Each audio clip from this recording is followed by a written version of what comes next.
So, ayan siya. And then, messenger po, Joseph RS lang po. Okay, so may link po ako na sa inyo. At ito mismo nakikita nyo, yan po yung isasend ko po sa inyo. Okay? So, yan. So, ano ba yung gagawin natin dito? So, gagawa tayo ng milk tea, ng fruit tea, ng coffee latte, at saka yung soft serve ice cream. If ever na may interest po kayo sa ice cream. Okay, kahit po sa panahong tagulan, hindi mas maganda, masarap na gamitin. Lalo-lalo na kung ang negosyo niya malapit sa mga bata. Okay, so, bago tayo magpatuloy, mag-ice cream nyo, at pwede nyo panoorin po ito. Actually, tatlo, ipapanood ko po yung isa kung paano yung pagkakapit. Steps are assembly parts. Number 1, ikabit o ipasok sa discharger ang mga caps.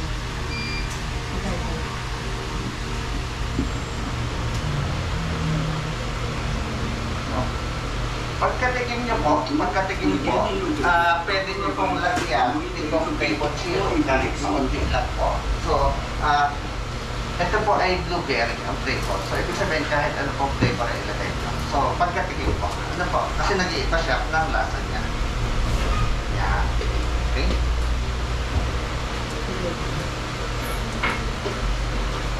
Pwede nyo po siyang lagyan. Pakita mo nyo lang po. Pagka ano po. O kaya, pwedeng sa kalahati nyo muna lang yan kung nagustuhan niyo siya. O kaya kung Number 3, ilagay ang handle sa discharger at ipasok ang pin. Pagkatapos mailagay ang handle sa discharger.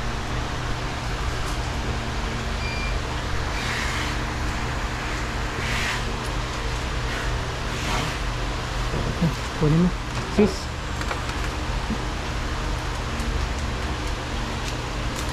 Ako din? Parang kutsara, sis. Ako din po ang mga kutsara. Hello. Number 4, ilagay ang silica O-ring sa likod ng discharger.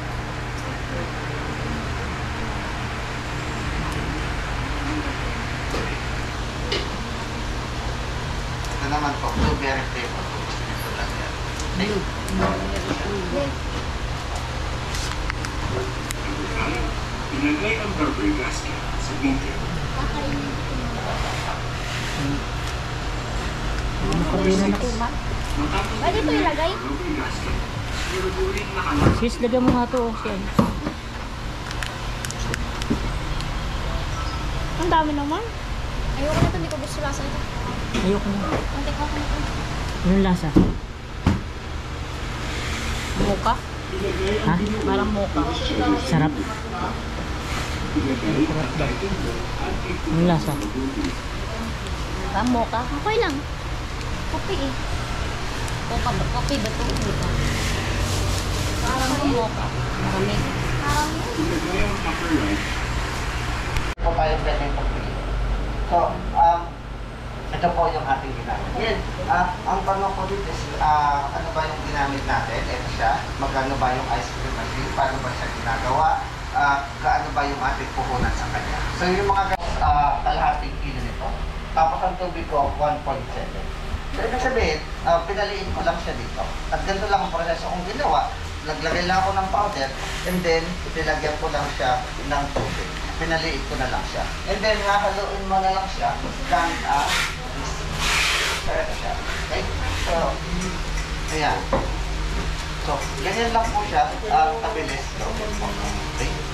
So, ito na mismo ang ilalagay niyo po doon sa tinatawag natin flavor. Ano na siya? So, yan na yan. So, yan na yung kulay puti niya. Okay. Ito pong ice cream machine na po to, tatlo ang flavor. Actually, dalawa. So, ibig sabihin, paano ba ang gagawin niyo? Ang gagawin niyo lang po, once na na-install na to, yan, ito po ang tinatawag na chiller, lalagyan niyo po siya ng tubig. Pagkalagay niyo po ng tubig, pipindutin niyo po itong wash.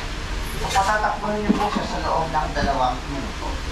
Pagkatapos po ng 2 minuto, ang mangyayari po, ibababa niyo itong nozzle at dito niyo madadaan ng tubig. Para yung mekanismo sa, yung mga, ano sa loob, yung mga madadaanan ng ice cream, malinis. Malinis. So, ibig sabihin, wala na lang akong gagawin kundi ilagay ko. So, pagkalagay ko po doon, ang gagawin po natin ay pipindutin mo si wash. Pero hindi ibig sabihin na pag pinindut mo si wash, ay ginawas mo siya. Minimis lang mo na lang siya. Sa unang lagay po, ibig sabihin sa unang araw ng paggagawa niya, Kasi, itong ilalagay ko to, hindi ko na ganun ang pamamaraan na gagawin ko. Kasi, pag naglagay po ako dito ng ice cream, na ingredients, ito po ay ang capacity po ito ay 6,000. So, almost dalawang ganito. So, ibig sabihin, so, ayan. Sige po. Open lang siya. May takip lang yan. Baka hindi lahat pumupunta sa pagmimisla. Meron pa pong natitira. Kumbaga, kasi po ito ay automatic. Ibig sabihin, pag pinindot mo yung press, ibig sabihin, hindi mo na kailangan bantayan para mabuo na yung ice cream. Ibig sabihin noon, ayan, pagkalimbawa mo sa tubig, at depende po sa ingredients po. Okay? So, ayan po siya. So, pagka sa cellphone nyo siya gagamitin, di, mag-download na lang kayo ng ganitong app, Google Sheet. Okay? So, kumpitin po natin. Okay? So, ang ginawa, okay, so, 3, 4. Okay, pagbasahin natin po. Okay? So, di ba ito kanina 80, di ba ito kanina ay 80 grams po. Diba? So, ayan siya. Okay. So, ito na po ang inyong ice cream. Ngayon, siyempre, binili ko to. Ayan. Okay, mangyari yan. Okay. Siyempre, binili ko siya. Okay. So, ngayon, kailangan ko rin i-compute yung mga nagagastos ko rin mga bata. Kasi, binili ko siya, kasama rin sa costing. Okay? So, magkano naman siya? Okay?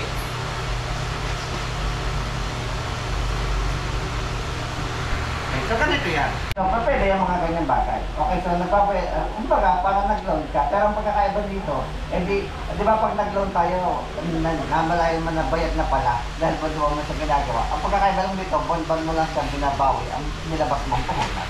Okay, ginagawang concept. Kumbaga, bawat institusyon kasi may kanya-kanyang pamamaraan ng pagtitinda. So, ito po yung sa amin.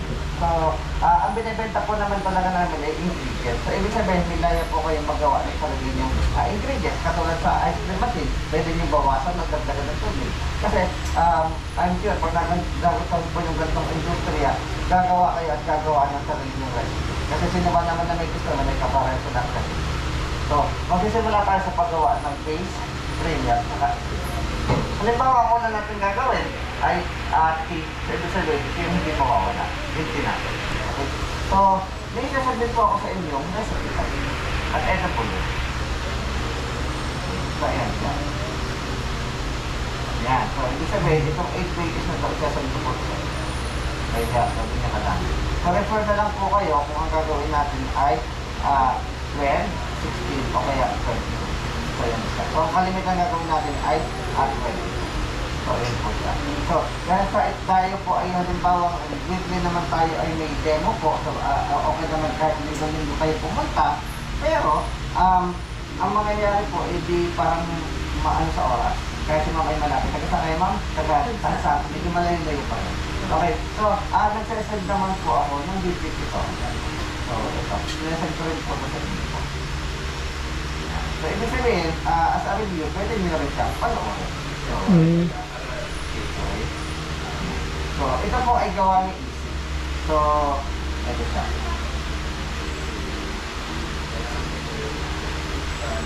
Okay. So, yung iba, hindi po ito napupunuan ni Easy, pero yung mga yung mga essential, pag sinabi ko sa essential, yung kalimit ng ginagamit. So, i-click nyo lang ito. Yan. Ni-hyperlink ng ganyan. Okay. So, pag sa cellphone nyo papanoorin, mag-download lang po kayo ng Google Slide. Okay? So, yan. Ayan na. Bakit pa tayo may demo? Halimbawa, meron na po tayong video. Unang-una, kung halimbawa atin yung 9:30. So, wala pong video nyo na 9:30. Ikalawa, sa ice cream mo rin. At ikatlo, para matikman nyo rin yung product. At saka baka may tanong kayo, gusto nyo. Dito, kailangan mo siyang implahin bago mo siya maitimpla. So, ibig sabihin, ibubro mo siya. So, paano po siya binubro? So, may pamamaraan din po dyan at nakalagay din po sa dito at nakalagay din po sa dito. Dalawang pamamaraan po. Pwede mo, ganito ang gawin mo. Pwede mo ibabad siya, pakuluan sa loob ng 2 minuto, sa loob ng 15 minutes. Ikalawa, pwede kang may mainit kang tubig, And then, 1 litro, ibababad mo siya sa loob ng 15 minuto. Kagaya ng ginawa ko dito, meron po ako dito, sumukat po ako dito ng 20 grams. Okay? Pagkasukat ko ng 20 grams, may tubig po ako na 1 litro. And then, ibinabad ko siya sa loob ng 15 minutes. Pagka 15 minutes, tinanggal ko na po siya. Bakit ko po siya tinanggal? Kasi habang tumatagal po, tumatapang ito. So, ibig sabihin, pag nakababad siya ng halimbawa matagal, so, at nag-serve kayo, iba na po ang lasa niya pag may sumunod na tubig. Para mapangalagaan natin ng pantay-pantay na lasa, yung 15 minutes, tanggalin niyo po siya at ilagay niyo na po. Ito pong ito, ibig sabihin, ibig sabihin, pag nakita niyo po sa recipe guide, ng flavor syrup, ibig sabihin, kahit anong flavor po ang gamitin niyo. So madaling salita, isa ang recipe niyo, pero mga parami kayong magagawa. Halimbawa, taro, halimbawa, Hokkaido, halimbawa, green apple, so pwede po siya. Okay. Sige po. Okay.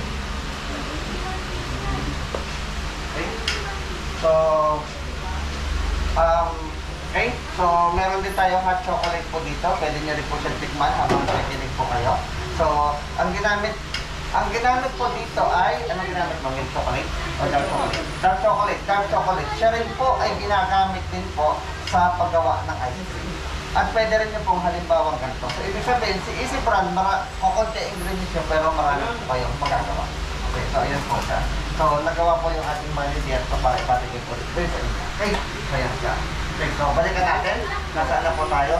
So, flavored syrup. Okay, ang sinasabi kong pump,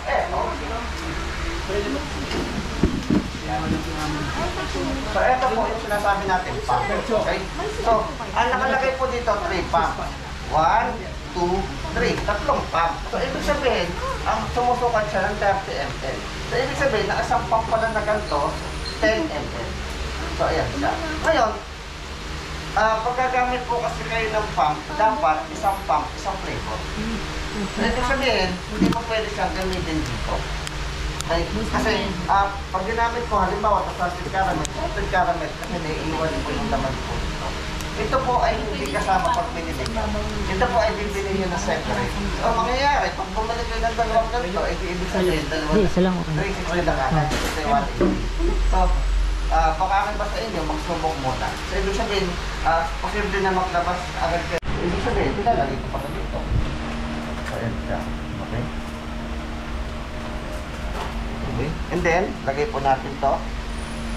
Ayan. Suka tayo to stick. Teka lang, hindi ko makita masyadong malabo. Yan, 36. 50. So, bawasan natin. Okay. 49. Yan, 50. Ayan po. Hindi po siya basta-basta nadudurog. Ito po. Hawakan niyo po. Ayan. Hindi siya basta-basta nadudurog. Okay? So, lalagyan natin ng tubig. Okay? Okay. Masyado na mainit. Okay, kumulo na siya. So, hintayin natin siya kumulo at doon tayo magbibilang ng 3 minuto. Siguro papakuloy ko lang siya ng ilang minuto kasi wala siyang tubig kanina eh. Ngayon ko lang nilagyan. So, ibig sabihin, doon ka magbibilang ng 3 minuto pag kumukulo na yung tubig. Okay? So, ayan, kumukulo na siya. So, ilagay natin. Okay. So, yan. Pero ba't sinabing 5 minutes ko, 3 minuto ko lang niluluto? 3 minutong pagluluto, 2 minutong naka-rest o nakabakat.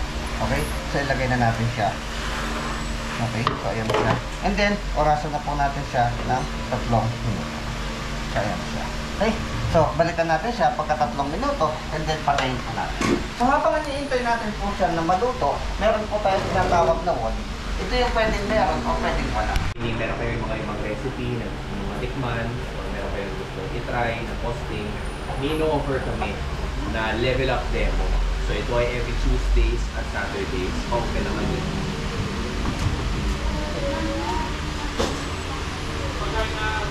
So ito po kasing demo na to is yung free demo. So kung napansin nyo, basic lang siya. Talagang milk tea, coffee, soft serve. Pero kung gusto nyo nga ng fruit soda, ng mga frap, ng ito, gusto nyo level up na milk tea, level up na iced coffee, level up na frappe, level up na fruit soda. Pwede siya every Tuesdays and Fridays, one-on-one demo po. So, ang kinaibahan lang niya, bibili niyo yung ingredients, tapos yun yung i-demo natin. Okay. Para intentional talaga. Kung ano yung kailangan nyo, yun yung i-demo. So, yun lang. Magsa-sign up lang kayo. So, kailangan ma-block kasi. So, kanina po, malalaki na rin siya. Okay, teka lang, mainit. Okay, so, ayan, malalaki na siya. Okay. Okay, so, ayan siya. So, ibig sabihin, kung halimbawa may 55 seconds na po kayo sa inyong ano po, ibig sabihin, malapit na rin siya, malalaki na rin siya. So, ngayon, baka ang iba sa inyo at ang ano niyo po is yung texture niya. So, ibig sabihin, magsa-separate po ako ng isa dahil po ganito po yan. Ito po, sa traditional na pamamaraan, sa dati pamamaraan, hindi ko na kung na-experience, di ba? Pagkaluto, pinadadaan siya sa malamig na tubig para hindi magkaka. Ito po, hindi na. Dire-diretso na po itong ilalagay. Ibig sabihin, ang gagawin ko po, maglalagay ako na separate. Bakit po? Kasi po, ang tapya ko po, nilalagyan ng brown sugar. Po kayo? Sige, so, sumam na lang po. Okay, so, ang gagawin po ni Ma, maglalagay lang po siya ng 200 ml po dito ng flavored syrup. Talagay ka lang po dito ng 200. Cheese peanut. Uy, tapon. Pump mo, pump. 200.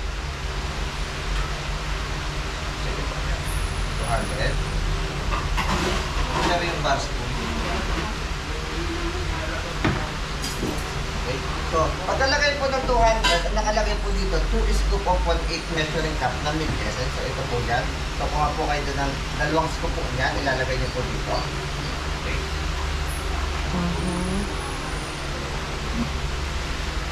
So, yan siya. And then, haluin niyo po siya hanggang sa matunaw po yung milk essence. So, diba nabanggit po natin dito ay pump. So, pwede naman po tayong hindi gumamit ng pump para mas makatipid po tayo. Pwede po tayong gumamit ng dito. Kasi pwede maghuhugasan. So, ibig sabihin, dahil sa 3 pump niya, 10 ml, maglalagay na po si Ma'am ng 30 ml. So, ang gagamitin po natin ay winter melon. Sir, winter melon ba yun? Oo. So, Ma'am, lagay ko po dito dyan kaya ng winter melon. Okay.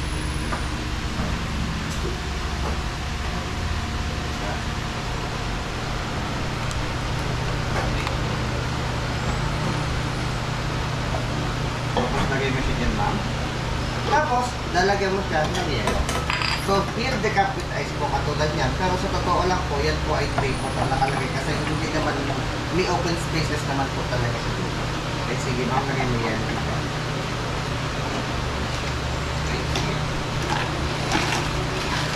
Okay, and then, i-shake niyo po siya. So, ilagay niyo dito. Yan, parang ganyan. Bilangin niyo po ng 1, 2, 3, 4, 5, 6 hanggang sa makaabot po kayo ng 25. Okay, sige, Ma'am. 25. 2, 3, 4, 5, 6, 7, 8, 9, 10, 11, 12, 13, 14, 15, 16, 17, 18, 19, 20, 21, 22, 23, 24, 25. Pero kahit 26 pwede naman po. Ginawa lang po sa standard. So, Pag sumobra, okay lang naman po. So, tatanggalin na lang to and then isasalin niyo na po sa kanya. Lalagyan. Sige po. Okay. Kaya, ganyan lang po siya. Kabilis. So, kung nalimutan niyo, kung hindi niyo nilalagay agad yung tapioca, pwede niyo po siyang huli kasi single naman siya. Pwede siya lumubog. Pero kung halimbawa may order po ay 30 salted, siyempre kailangan siyang makana. Sige po, tikman niyo na po yung gawa. Tikman mo. Lagyan mo ng tapioca. Yan. Ayan, lagay mo yung tapioca, Ma'am. Ayan siya. Okay. So, pwede niyo rin lagyan ng cream salted kasi iba lasa na may Oops, okay na yan. Okay.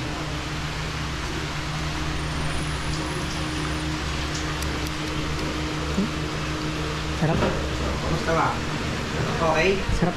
Ayan, perfect nyo lang po ginawa, pero okay naman yan. Kasi yan lang po kadali ang Kami. production. Sarap. Ayan. So, Bunso. So, ito pa po, ayan o. Pwede nyo naman po sa gamit, ubusin. Ayan po, marami naman nagawa sila po. So, yan siya. So, ganyan na po siya, kabilis. So, So, again, pag na-receive niyo po ito, punta lang kayo sa file and then click niyo ka na. And then, ilagay sa rin yung file at doon po kayo makakapag-delete po. Okay, so ayan siya. So, paano ba siya ginagawa? Aalamin natin kung magkano ang halaga ng isang gramo. Okay? Okay. Sinari cases, nakakahalaga po siya ng 235 para sa pakit. Ito, pinubasan lang natin. Ito na siya. Caramel syrup. Okay, so yan, 30.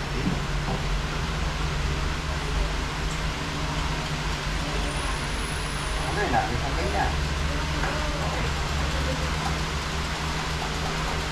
Sa totoo lang, mas gusto ko pong gamitin ito. Oo, kasi yung Oo. measurement ko. Ikalawa, isa kasi, di ba, may naiiwan. At ganoon din naman, may naiiwan sa pump na syrup eh. Pero ito, pwede ko pa siyang gamitin pang design. Yung tira. So, kaysa naman sa magkuha pa ako ng isang pump, importante po talaga yung suka. At saka, siyempre, pag nagdagdag ingredients, didagdag ko. Oo. So, yan siya. Okay? So, saka ko siya lalagyan ng yelo.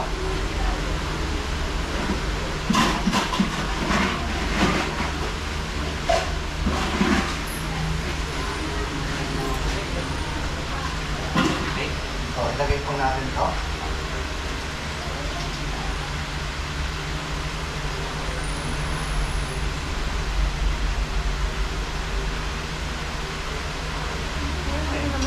So, ito na po siya. Then, lalagyan ko na lang siya ng kape. Pwede man naman talaga siyang pagsama-samahin. Pero pag pinagsama-sama mo siya, edi parang iisang ano na lang siya, iisang itsura siya. So, mas maganda, nilalagyan din natin siya ng konting layer po.